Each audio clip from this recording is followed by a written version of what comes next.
आइए भक्तों, आज सुनते हैं सोमवार व्रत की कथा। तो एक बार बोलिए प्रेम से भगवान शिव की जय, माता पार्वती की जय। एक समय की बात है, किसी नगर में एक साहूकार रहता था। उसके घर में धन की कोई कमी नहीं थी, लेकिन उसकी कोई संतान नहीं थी। इस कारण वह बहुत दुखी था। पुत्र प्राप्ति के लिए वह प्रत्येक सोमवार को व्रत रखता और पूरी श्रद्धा के साथ शिव मंदिर जाकर भगवान शिव और माता पार्वती जी की पूजा करता था। उसकी भक्ति देखकर एक दिन माँ पार्वती प्रसन्न हो गई और भगवान शिव से उस साहूकार की मनोकामना पूर्ण करने का आग्रह किया। पार्वती जी की इच्छा सुनकर भगवान शिव ने कहा कि हे पार्वती, इस संसार में हर प्राणी को उसके कर्मों का फल मिलता है और जिसके भाग्य में जो हो उसे भोगना ही पड़ता है। लेकिन पार्वती जी ने साहूकार की भक्ति का मान रखने के लिए उसकी मनोकामना पूर्ण करने की इच्छा जताई। माता पार्वती के आग्रह पर शिव जी ने साहूकार को पुत्र प्राप्ति का वरदान तो दिया, लेकिन साथ ही यह भी कहा कि उसके बालक की आयु केवल 12 वर्ष होगी। माता पार्वती और भगवान शिव की बातचीत को साहूकार सुन रहा था। उसे न तो इस बात की खुशी थी और न ही दुख। वह पहले की भांति शिव जी की पूजा करता रहा। कुछ समय के बाद साहूकार के घर एक पुत्र का जन्म हुआ। वह बालक 11 वर्ष का हुआ तो उसे पढ़ने के लिए काशी भेज दिया गया। साहूकार ने पुत्र के मामा को बुलाकर उसे बहुत सारा धन दिया और कहा कि तुम इस बालक को काशी विद्या प्राप्ति के लिए ले जाओ और मार्ग में यज्ञ कराना। जहाँ भी यज्ञ कराओ वहाँ ब्राह्मणों को भोजन कराते और दक्षिणा देते हुए जाना। दोनों मामा भतीजा इसी तरह यज्ञ कराते और ब्राह्मणों को दान दक्षिणा देते काशी की ओर चल पड़े। रात में एक नगर पड़ा, जहाँ नगर के राजा की कन्या का विवाह था, लेकिन उस राजकुमार से उसका विवाह होने वाला था। वह एक आंख से कन्हा था। राजकुमार के पिता ने अपने पुत्र के कन्हा होने की बात को छुपाने के लिए एक चाल सोची। साहूकार के पुत्र को देखकर उसके मन में एक विचार आया। उसने सोचा क्यों न इस बालक को दुल्हा बनाकर राजकुमारी से विवाह करा दूं। विवाह के बाद इसको धन देकर विदा कर दूंगा और राजकुमारी को अपने घर जाऊंगा। लड़के को दूल्हे के वस्त्र पहनाकर राजकुमारी से विवाह कर दिया। लेकिन साहूकार का पुत्र ईमानदार था। उसे यह बात अन्याय संगत नहीं लगी। उसने अवसर पाकर राजकुमारी की चुनरी के पल्ले पर लिखा कि तुम्हारा विवाह तो मेरे साथ हुआ है, लेकिन जिस राजकुमार के संग तुम्हें भेजा जाएगा वह एक आंख से कन्हा है। मैं तो काशी पढ़ने जा रहा हूँ। जब राजकुमारी ने चुनरी पर लिखी बातें पढ़ी तो उसने अपने माता पिता को यह बात बताई। राजा ने अपनी पुत्री को विदा नहीं किया, जिससे बारात वापस चली गई। दूसरी ओर साहूकार का लड़का और उसका मामा काशी पहुँचे और वहाँ जाकर उन्होंने यज्ञ किया। जिस दिन लड़के की आयु 12 साल की हुई उसी दिन यज्ञ रखा गया। लड़के ने अपने मामा से कहा कि मेरी तबीयत कुछ ठीक नहीं है। मामा ने कहा तू अंदर जाकर सो जाओ। शिव जी के वरदान अनुसार कुछ ही देर में उस लड़के के प्राण निकल गए। मृत भांजे को देख उसके मामा ने विलाप शुरू किया।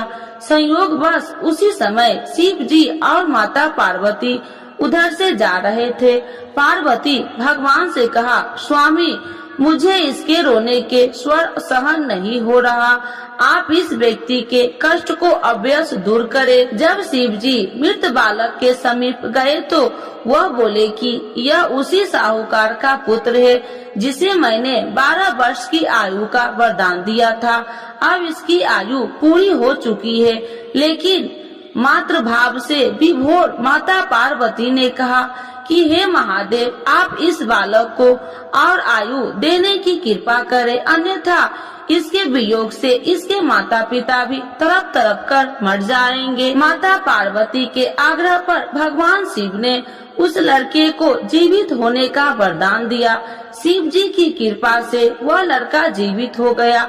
शिक्षा समाप्त करके लड़का मामा के साथ अपने नगर की ओर चल दिया। दोनों चलते हुए उसी नगर में पहुंचा जहां उसका विवाह हुआ था। उस नगर में भी उन्होंने यज्ञ का आयोजन किया। उस लड़के के ससुर ने उसे पहचान लिया और महल में ले जाकर उसकी खातिरदारी की और अपनी पुत्री को विदा किया। इधर साहूकार और उसकी पत्नी भूखे प्यासे रहकर बेटे की प्रतीक्षा कर रहे थे। उन्होंने प्रण कर रखा था कि यदि उन्हें अपने बेटे की मृत्यु का समाचार मिला तो वह भी प्राण त्याग देंगे, परंतु अपने बेटे की जीवित होने का समाचार पाकर वह बेहद प्रसन्न हुई। उसी रात भगवान शिव ने व्यापारी के स्वप्न में आकर कहा, हे श्रेष्ठ, मैंने तेरे सोमवार के व्रत करने और व्रत कथा सुनने से प्रसन्न होकर तेरे पुत्र की लंबी आयु प्रदान की है। इसी प्रकार जो कोई सोमवार व्रत करता है या कथा सुनता है और पढ़ता है, उसके सभी दुख दूर होते हैं और समस्त मनोकामनाएं पूर्ण होते हैं। तो एक बार बोलिए प्रेम से शिव जी की जय, माता पार्वती की जय। आरती शिव जी की। ओम जय शिव ओमकारा, स्वामी जय शिव ओमकारा, ब्रह्मा विष्णु सदा शिव अर्धांगी धारा। ओम जय शिव ओमकारा, एकानन चतुरानन पंचानन राजे, स्वामी पंचानन राजे, हंसासन गरुड़ासन विश्वाहन साजे। ओम जय शिव ओमकारा, दो भुज चार चतुर्भुज, दस भुज अति सोहे, स्वामी दस भुज अति सोहे, त्रिगुण रूपिणी रखिते, तिरुबनि जन मोहे। ओम जय शिव ओमकारा, अच्छी माला बनि माला, मुंडी माला धारी, स्वामी मुंडी माला धारी, त्रिपुरारी कंसारी, करी माला धारी। ओम जय शिव ओमकारा, श्वेतांबर पीतांबर बाघांबर अंगे, स्वामी बाघांबर अंगे, सनिकादिक गरुणादिक भूतादिक संगे। ओम जय शिव ओमकारा, करके मध्य कमंडल चक्र त्रिशूल धारी, स्वामी चक्र त्रिशूल धारी, सुखकारी दुखिहारी, जग पालनकारी। ओम जय शिव ओमकारा, ब्रह्मा विष्णु सदा शिव जानति अविवेका, स्वामी जानति अविवेका, मधु कैटभ दो मारे, सुर भयहीन करे।